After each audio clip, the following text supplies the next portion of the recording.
Greetings and welcome back to Room 303 in our Talks with Walt, as we are calling our readings through the deathbed edition of Walt Whitman's Leaves of Grass. We turn now in the Songs of Parting section to poem number 4, Thoughts, a two-part poem. Now, of course, we're familiar with this title being assigned. You'll maybe remember earlier 3 times in Leaves of Grass, and thought the word as a title 5 times in Leaves of Grass. With that in mind, we're going to hear now another theodicy. That is to say, you could make the argument that all of Leaves of Grass, and we've certainly done this a number of times, right? Where all of Leaves of Grass is somehow an attempt at what we would call sustained theodicy.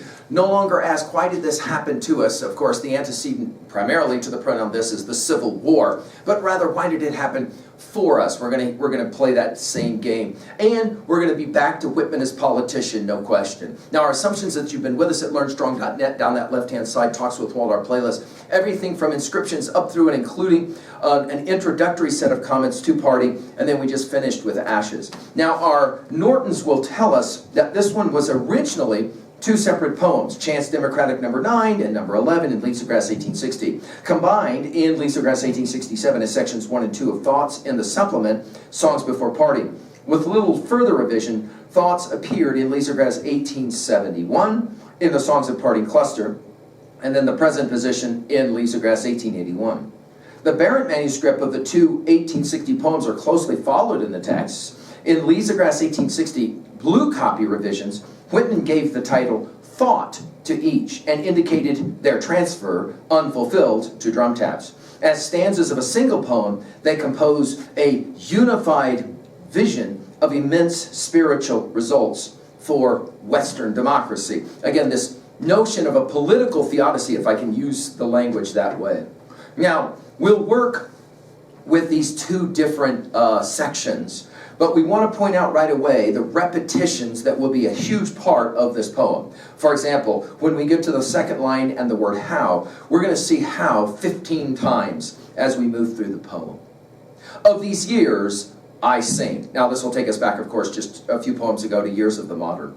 How they pass and have passed through convulsed pains as through parturations. Now, you'll remember this parturation was used in Outlines of a Tomb, number 2. This is actually the only use here in the plural, parturations. And, of course, this having to do with giving birth. Again, Whitman's celebration of the mother, okay, is so significant. His celebration of his own mother, and as we've said, of course, motherhood in all of its beauty and importance. How America illustrates, again, anytime he uses the word America, it's significant, right? How America illustrates birth, muscular youth, we've seen this muscular term used, the promise, the sure fulfillment, the absolute success despite of people, illustrates evil as well as good. You guys remember that in starting from Pomanak 7, he said, I make the poem of evil also. In other words, the great integralist thinker here is going to see both, right, evil and good. And yet all of it, despite people, despite shortcomings, despite all the problems,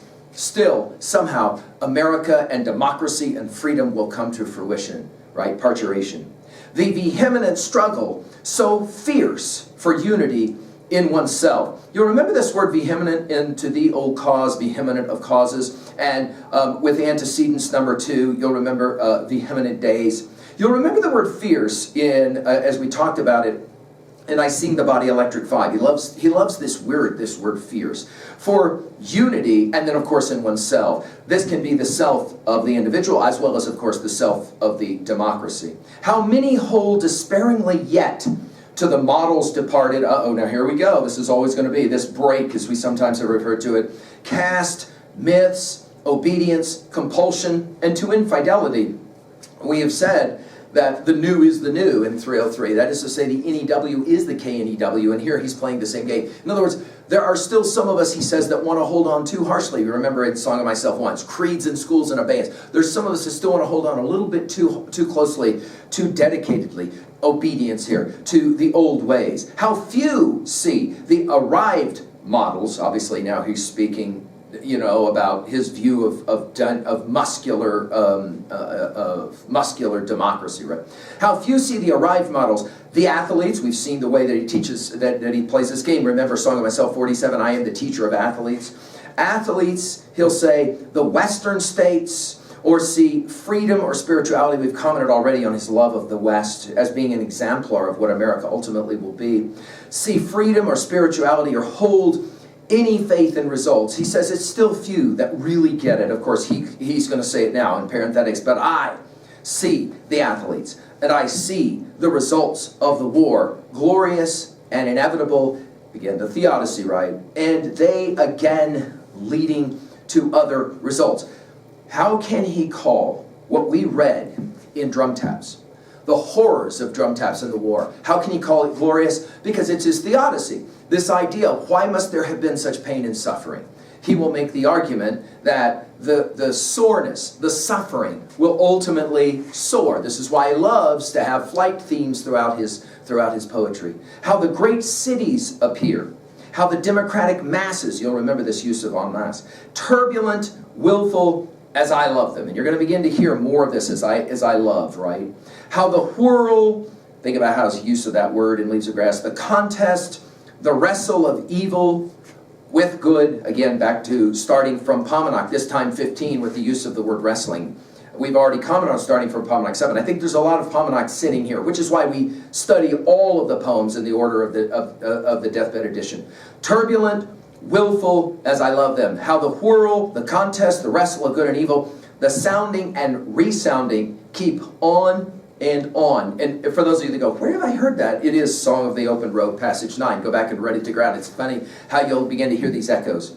How society waits, unformed, and is for a while between things ended and things begun. Now this is, of course, the word begin here is a key word to this poem, and it takes us back to our Hegel. Phenomenology of Spirit will be published in 1807, and I'm convinced that a whole lot of this poem has got a lot of Hegelian significances to it. We obviously have talked elsewhere about the power of Hegelian synthesis for Whitman. And then he continues to say how America is the continent of glories and of the triumph of freedom and of the democracies, notice it's plural, and of the fruits of society. Think about Leaves of Grass as being the title of her poems. Fruits of society and of all that is begun. In other words, in the end, this is the way that Whitman reads history. Everything is a culmination in America. And how the states are complete in themselves, and how all triumphs and glories are complete in themselves to lead onward. Now, obviously, this makes us think about Song of Myself, passage 6, and the die is different from what anyone's supposed, and luckier, right? We're back to that idea. And how these of mine and of the states will in their turn, and that's a key phrase, in their turn, be convulsed, back to parturations, be convulsed and serve other parturations and transitions. Now, we're going to end section 1 again with the word transition. And how all people, sites, combinations, the democratic masses too, serve, and how each fact and war itself with all its horrors serves. This is why we don't call Whitman an optimist. We call him an informed optimist. We don't call him an idealist. We call him an informed idealist. Does he recognize that there's horrors in the world? Of course. There's no Pollyanna in reading Whitman's Leaves of Grass. However, from out of all of that, and how now or at any time each serves the exquisite transition of death. 13 times on Leaves of Grass, exquisite gets used. I love that he uses that word. And of course, it takes us again back to Song of Myself 6. Part 2 will emphasize, if the first part section is how, in the second one, we're going to get now all of these ofs, okay? Of seeds dropping into the ground, of births, think about seeds, obviously, in Leaves of Grass, of the steady concentration of America inland upward to, notice his prepositions here, upward to impregnable and swarming places, and then we're going to get 6 states mentioned. And it's always interesting why he picks the states he picks, right? Of what Indiana, Kentucky, Arkansas, and the rest are to be, of what a few years will show there in Nebraska, Colorado, Nevada, and the rest, and then in parenthetics, or afar, mounting the northern Pacific to Sitka or Alaska. Our Nortons will tell us, by the way, that with the Sitka is a town in southeastern Alaska on the Barnoff Island, and Alaska is unidentified, and yet probably just a spelling or a changing of the spelling of Alaska. Of what the feuillage of America, you'll remember this, our old feuillage, that is to say feuillage can be understood as leaves. The old feuillage of America is the preparation for, notice the dash, and of what all sites, north, south, east, and west are. And again, often when he uses the points of the compass, he doesn't give them in this order of north, south, east, west. This is one of the few times when he does it that way. Of this union, notice capitalized, welded in blood, you'll remember welded from Passage to India 2, of the solemn price paid. Now here's his theodicy. Of the unnamed lost, go back to Soldier to Ashes, the previous poem, ever present in my mind. Ashes of Soldiers, again, was written, I think he puts these poems in the order that he puts them in intentionally. Of the temporary use of materials for identity's sake. Think about materials and think about technology. Of the present, passing, departing, notice his threes. Of the growth of completer men than any yet. Again, this is his theodicy. This idea of present, passing, or departing will take us back, by the way, to Yeats' sailing to Byzantium, but what is past or passing or to come. Of all sloping down, there, where the fresh, free giver, the mother, now we're back to parturations, the Mississippi flows. And again, like Twain, for Whitman, the Mississippi is a mother, right? It's the life giver. Of mighty inland cities, yet unsurveyed and unsuspected. That movement, of course, west. Of the new and good names, of the modern developments, again, back to the years of the modern, of inalienable homesteads. I love this. Of course, inalienable immediately makes us think of Declaration of Independence, and of course, Whitman's love of Jefferson in that precious document. But inalienable only gets used one time in All Leaves of Grass. It's right here. Of a free and original life. You'll remember from Song of Myself 1 that with original energy, right? Original life there. Of simple diet. This is the only time that he uses that phrase, simple diet. Although, of course, he's talked several times about drinking water only, etc., etc.